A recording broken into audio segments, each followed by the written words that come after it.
This is the Graduate Nuclear Conference here at Energis, and it's just organised by Sellafield Ltd and nucleargraduates. We've had delegates from all over the industry attend today, and we've managed to grab some of the speakers and give a quick chat to us about their topics of interest today on their presentations. Hope you enjoy it. Thanks. In the UK, we've got a large volume and lots of different types of radioactive waste that we have that other countries don't seem to have. So constructing a geological disposal facility for those types and volume of waste is going to be quite a challenge. Coupled with the long timescales of operation and construction, circa 120 years, makes it quite an interesting challenge in the UK. The take-home message for my speech will be the advantages of using thorium as a fuel rather than uranium.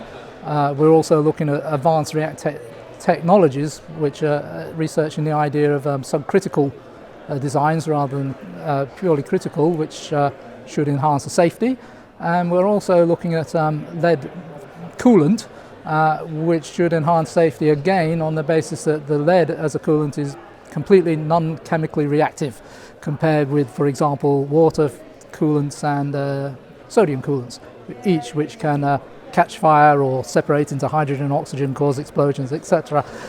Lead can't do any of these things. So if we can integrate all of these aspects together, we should be able to get a safer and better future. There is I don't like these cliches much, but there's an elephant in the room. There's a thing that people don't like to talk about, and that is what the public think and understand about nuclear and what it can do for them. And unfortunately, we haven't spent nearly enough time educating, explaining to them what it's all about. And this is a very productive thing to do. And when they hear, they want to know, provided they don't think they're being told something in a sort of commercial type of way.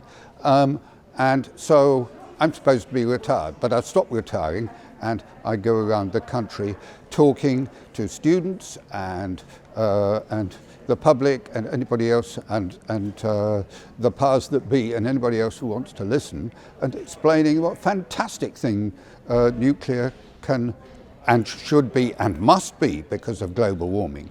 Nuclear is not going to be the cause. Radiation is not one of the threats to this planet, like socio-economic stability and climate change and population and water and all those things. Radiation is nowhere in there.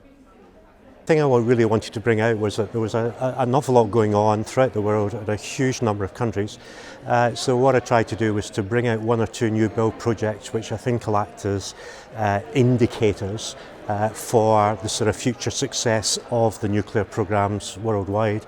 And the ones I chose were, first of all, France and Finland, because I think we've got to learn the lessons of the EPR builds and the cost overruns and the time overruns on those. So that's very important. I brought out the Japan situation because it's a question of whether they can recover their program from Fukushima, and specifically whether their energy review, which is going on now, whether that actually, as we think it will do, advocates a reduction in their reliance in nuclear power. We also looked at one or two more longer-term projects, specifically the Chinese nuclear program, and specifically the focus on fast reactor technology. Looks like in a couple of years China will be the world leader in fast reactor technology.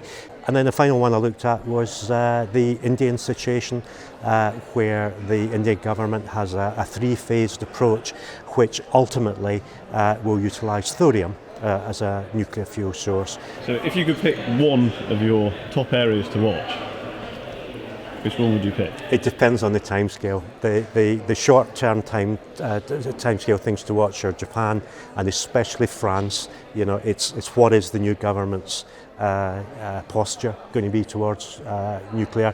How is the new government going to react with the overruns, Flamanville? So that's in the short term. In the longer term, you have to look to China. In the nuclear industry, we're in a very unique position at the minute because the opportunities facing us are still in front and are ready to be grasped by people in the room. what I don't want to do is for people in 10, 15 years' time to look backwards on the nuclear new build that is now happening and is fully established and think, I wish I'd been part of that right from the start.